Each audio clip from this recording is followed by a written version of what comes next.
Hi, I'm Darren Dodds and thank you for watching Doddsy's Art Room. Over the next couple of videos I'm going to be looking at supporting students that are struggling to achieve a C grade at GCSE. I'm going to be recommending artists that I think are appropriate, such as Britta Romero, Stephen Jansen and Thomas Fedro. I'm also going to be showing you the techniques that those artists use. I hope you enjoy the videos and thank you for watching.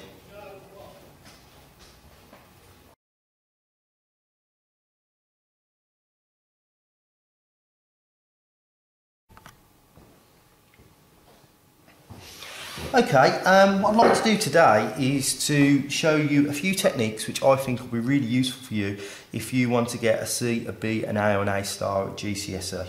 The artist that I'm looking at is Thomas Fedro, and the reason I picked this artist is I think it's quite easy to do, but I think it's actually very effective. First of all, the artist uses bold black lines to separate the colours, and then when the artist uses colours, the simple blending going on, changing on the face from a light yellow to a deeper, richer orange. So what I've done is I've prepared one earlier, but I haven't quite finished painting it, so at the moment all I've done is the bold black lines. So I'm working in acrylic paint. I think that's probably the best choice of paint for this artist. Because I'm going to be trying to paint sharp, crisp edges, what you need to do with your acrylic paint is make sure that you've mixed it so it's like a cream. If you have it too thick, it'll be like trying to paint with tar and you'll get a very jagged edge. So take a few moments making sure you've mixed your paint properly. So you've got it, there's a little bit of movement in there and your brush should glide through without any resistance. Also, make sure you select the right brush. So if I was going to do the edges, I would pick a 0 or a size 2. So.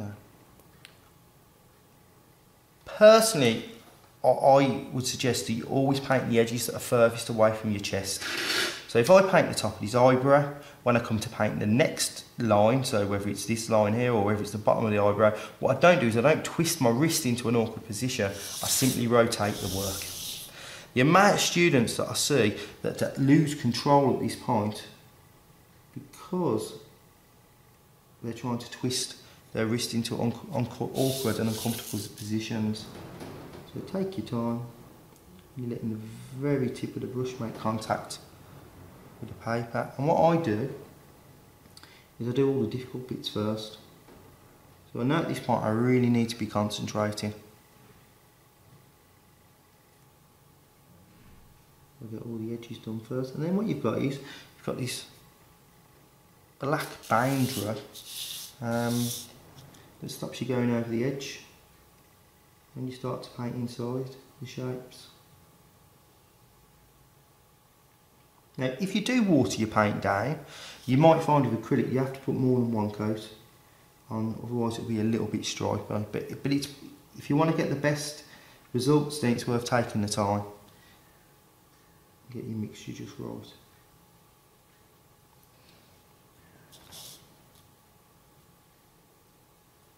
It's my first eyebrow, and then the bottom of the eye. Now I had a blob of paint on my brush then. It's important if that happens you clean your brush on the side of the plate or make sure you've got a piece of tissue. You can't paint sharp edges if you haven't got a sharp edge on your brush, so you need to make sure you've always got a good point.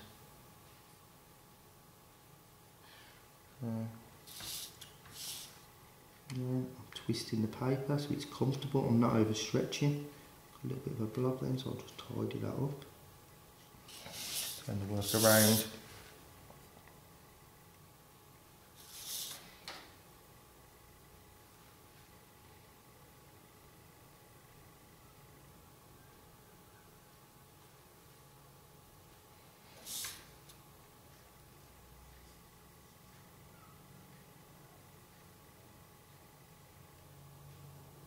Up to a nice sharp point.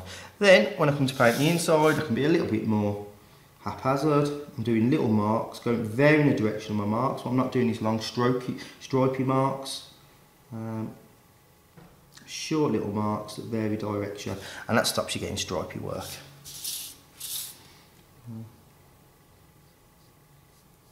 So all the concentration went into getting that edge the way I wanted it, and now it's just a case of colouring it.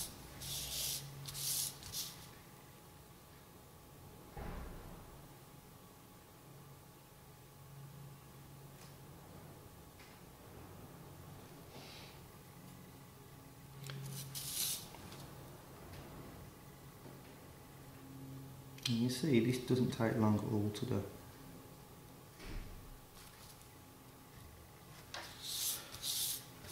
So, once you drew out your Thomas Fedro design, do all the black lines first, and it's just a case of adding colour that will show tonal change.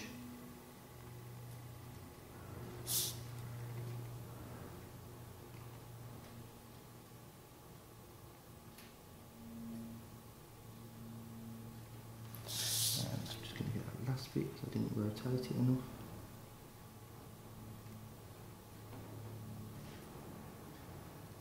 And that's ready now for the next stage, which will be acrylic blending. Okay, at this point you can see I've put masking fluid all around the painting. If you remember from my earlier video, the idea of that is it puts a protective barrier down to protect the paper from the paint that's going to go over. So with this technique of blending, you start with your darkest colour.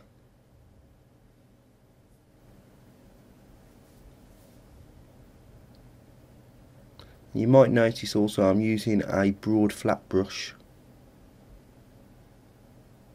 So I'm working the brush back over where I've already been, and it helps the colours blend together.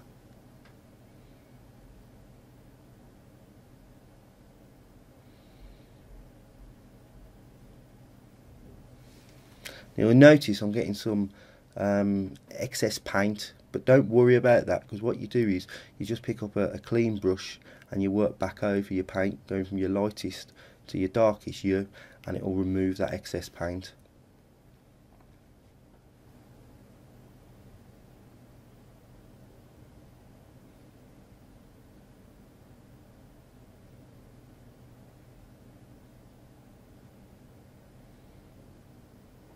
You should start to see now that that blending's happening quite gradual. And here's my clean brush.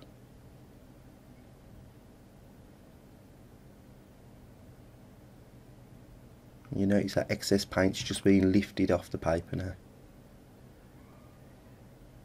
This will take a couple of minutes to do, to get it really nice and smooth.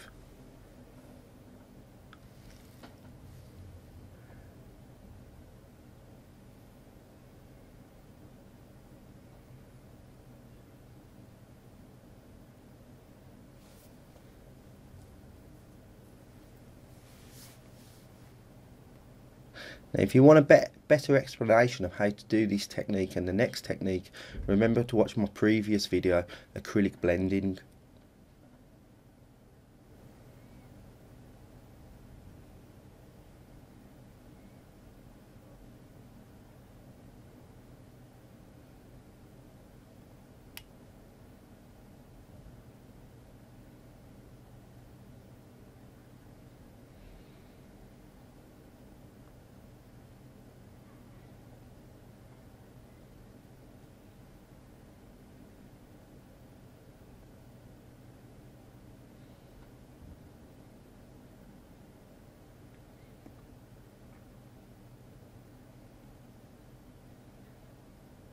So look, I'm constantly reworking over the surface, making sure it's nice and smooth.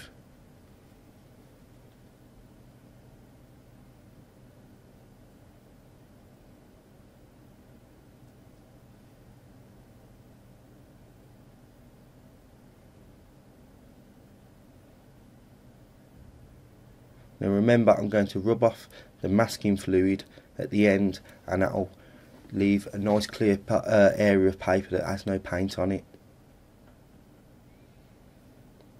Okay, so now I'm using a different technique. If you remember, I called this hacking, and it's a series of little marks, often like X's on a card, like kisses on a card, and you just put one colour over another while they're both wet. Be careful not to use two colours that are so different they won't blend together.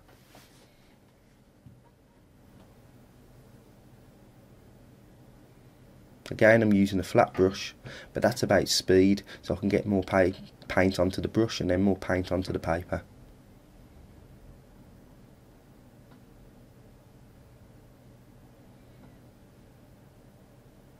And it doesn't matter, I'm going to paint over those black lines, but they're protected with masking fluid.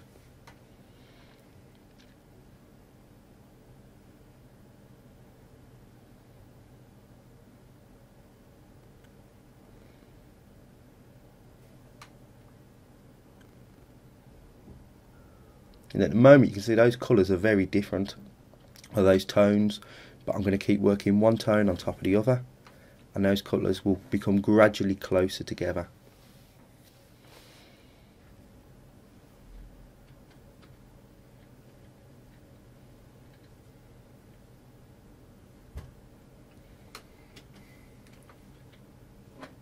At this point, remember not to have too much paint on your brush. You don't want to completely obliterate the colour that's underneath.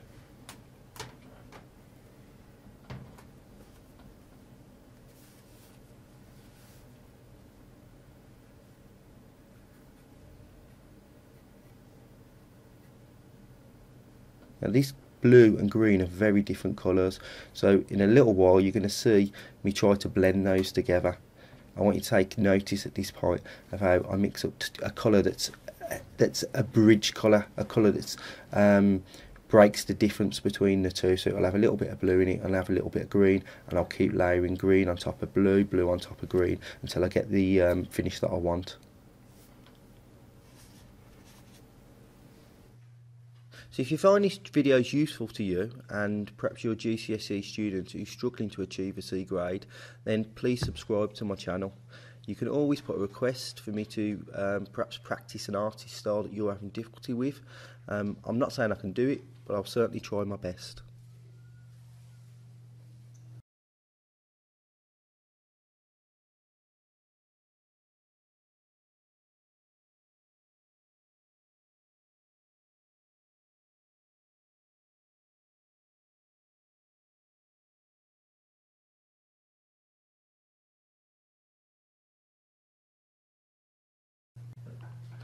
Now if you look at this bit here, the blue and the green are very different. So what I'm going to have to do is I'm going to have to make that bridge colour. So I make a colour that's in between the green and the blue, and I make sure the paint isn't too thick on my brush. And what I'll do is I'll start to put blue over green, green over blue, and so forth until I'm happy with the quality of the blending.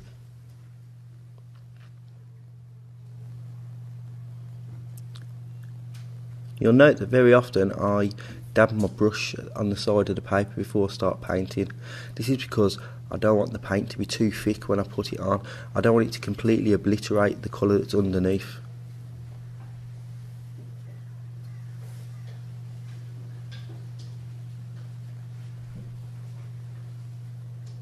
And it's just a case now of constantly reworking the area to make sure that blending gets more and more subtle.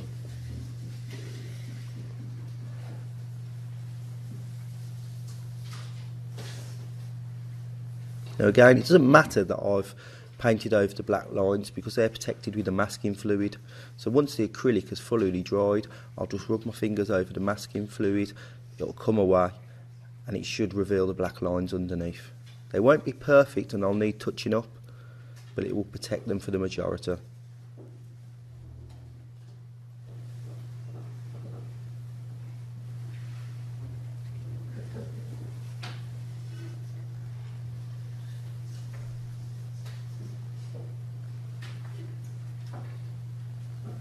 So to remove the masking fluid, it's just a case of using your finger, rubbing over, and it'll come away. I usually go over it afterwards as well with a rubber just to get any fine little bits of masking fluid off that are still attached to the paper. You'll notice it doesn't create a perfect barrier. I've now got jagged edges, but it's just a case that I'll have to go back over them with a thin brush and tidy them up.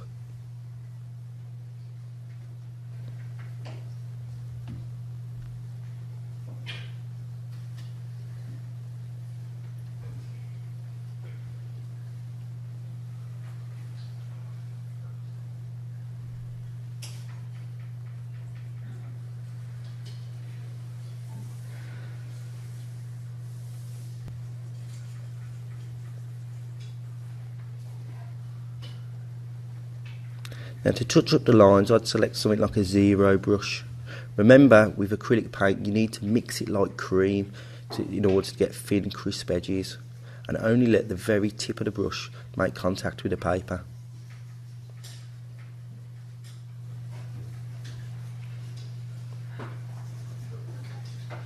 The lower you hold the brush, the more control you have. Now you'll notice there I'm rotating the paper rather than twisting my wrist. That's because I always suggest that you paint the line that's furthest away from your chest. If you twist your wrist, there's a danger that you're going to get it into an awkward, uncomfortable position and you're going to lose control.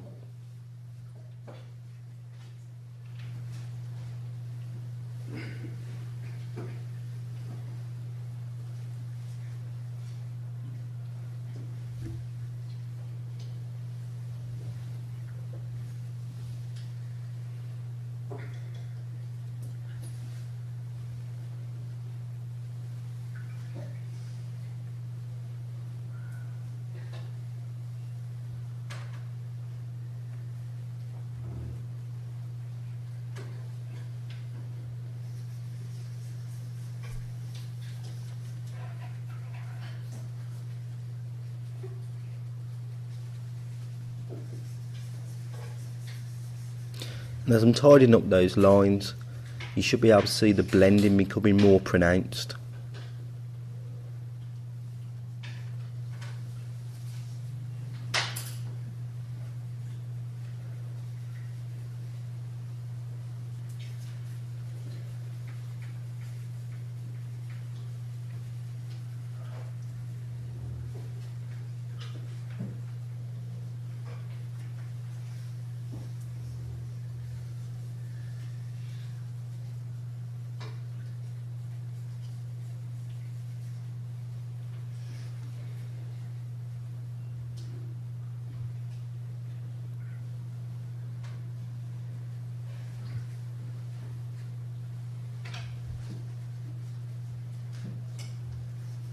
And that's how to paint in a Thomas Fedro style. Thanks for watching.